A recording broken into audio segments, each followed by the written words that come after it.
because it looked like Caitlin Clark went to Chicago and took the city over.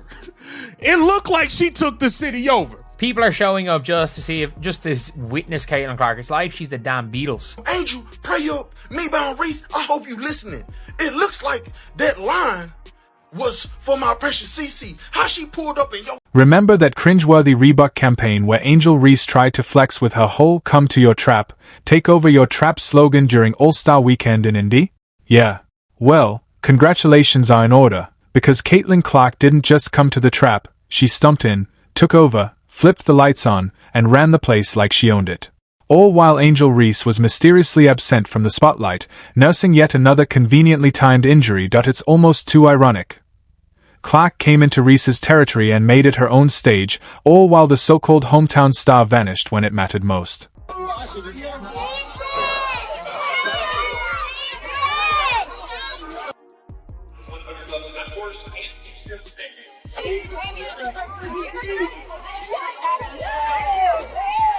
Caitlin Clark spent 20 minutes signing autographs. She made her way 2/3 of the arena.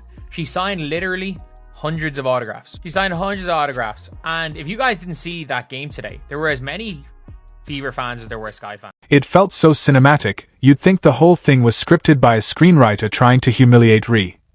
There was Clark in Chicago, causing a full-blown fan frenzy outside the United Center like a rock star rolling into town, while Ree was nowhere to be found. Allegedly out with a back injury that no one's actually buying. Meanwhile, Caitlin was out there signing over 200 autographs, smiling with kids, taking pictures with families, and basically turning the sidewalk into a Fever fan convention. Ree, she was too busy dropping cryptic social media posts, trying to control the narrative while her moment slipped away. Now see, this the real version of walking your trap and take over your trap. Look at this. Look at that. Oh my God. All them jerseys. I would hate Caitlin too. And I wasn't even aware. Wasn't this supposed to be Barbie night or something? Come on, Caitlin walked in and took over, and she didn't even play. The so-called trap she claimed was hers got straight up hijacked, and not by force, but by talent, grace, and real star power. If you're watching all this unfold and finally seeing the clear difference between manufactured hype and actual greatness, go ahead and hit that like button and comment, "I've got the fever." Because what happened next only widened the gap between Clark and Ree. Let's go. Caitlin Clark is not playing the game. And like, by the way, like, people didn't know whether or not Caitlin was playing that game until the very end. There are hundreds of fans that were there to see Caitlin Clark play on the off chance Caitlin Clark would be able to sign something. She was there. She spent like 20 minutes autographing everything. What happened to Miss Angel Reese? She's all in Indiana during All-Star, and her Reebok campaign, "Come to your trap, take over your trap." The contrast between the two couldn't be more humiliating for Ree if someone had storyboarded the entire day to showcase her irrelevance. On one side, Caitlin Clark, injured, mind you, out there giving fans everything they came for and more. On the other, Angel Reese, supposedly the face of Chicago, literally a ghost during the most anticipated weekend of the season in her own city. This is what happens when a player tries to ride the wave of someone else's fame without doing the work to build their own foundation. Eventually, the truth peels back the filters and exposes who's built to last and who's just cosplaying as a superstar. I think this is what means when you walk into your trap and take over. She in your city. Oh no. Oh no. Oh no. I forgot about that tweet. Walk in your trap, take over your trap. I just realized that. I'm like, oh my God, there's no way. And here's the part that really cements the difference. Caitlin Clark didn't even play. She didn't need to.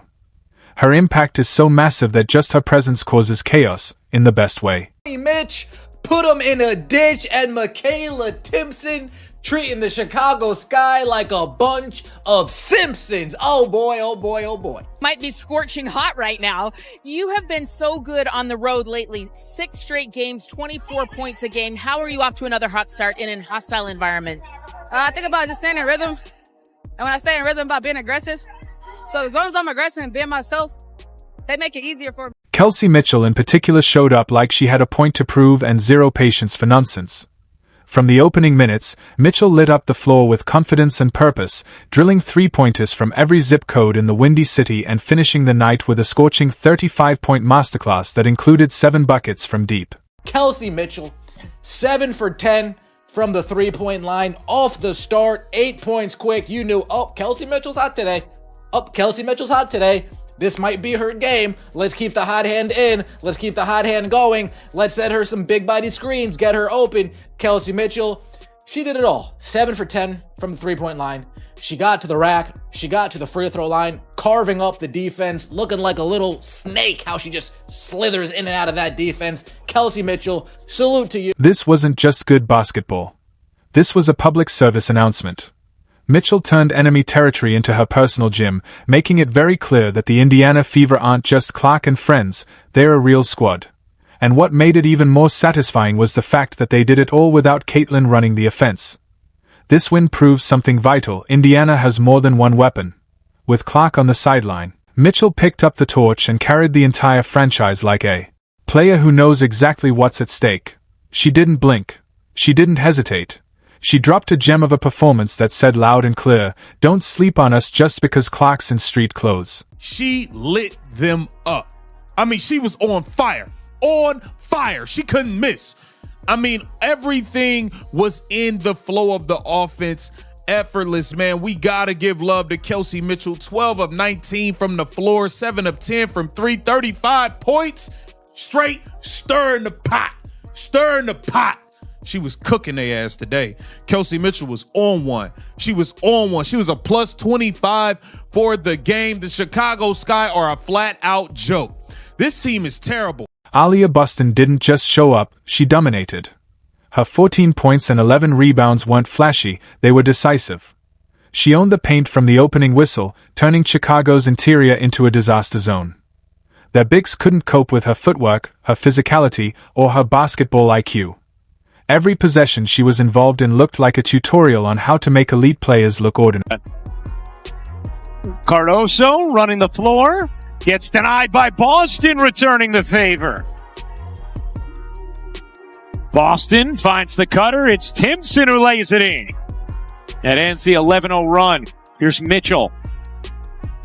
Slips it in, wide open Boston. And tracks it back down. Off to Boston. Backdoor, Mitchell the cut, and the finish. Tough bucket from Caitli Mitchell. Get Caitli Mitchell. And while Boston was dismantling Chicago's front court, Ari McDonald delivered off the bench yet again, dropping 10 timely points and playing like she was born for these big moments. Remember, McDonald wasn't even part of the original blueprint this season. But now she's writing chapters in Indiana's success story. But what really stood out in this win wasn't just the box score, it was the sheer control. Indiana didn't fluke their way into a win. They owned the tempo, dictated the flow, and crushed any glimpse of momentum the Sky tried to build. Every time Chicago flirted with a comeback, Indiana slammed the door in their face. They didn't just win, they sent a message: a professional, calculated, and ruthless performance from start to finish. Here's Mitchell, who has 15 in the quarter and a season-high 6 made threes. Hull will fire and hit at the horn. Big finish to the third from Indiana.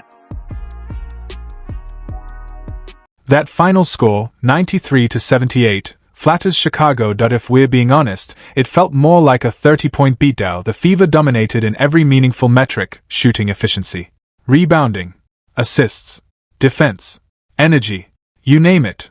And here's the kicker. They did it all without their franchise player on the floor. That's what real contenders do. They don't make excuses. Hey, adapt, step up, and wipe the floor with inferior opponents no matter who's missing. And speaking of inferior, let's talk about Chicago. This was supposed to be their bounce-back game. They were at home. Their season was on the brink. They had every reason to bring intensity. Instead, they wilted. They looked totally overwhelmed by Indiana's execution and aggression. The Fever shot nearly 50% from deep while the Sky clanked away at a miserable 31%. That kind of gap isn't just numbers. It's culture. It's preparation. It's mindset. Let's go. Yep. The really good thing about having quality depth is when you don't have it, somebody else does. And KK? Yay! Yeah! Way to step up. Chloe, great job coming in. Great job. Lex, way to come in and make an impact. Kels, just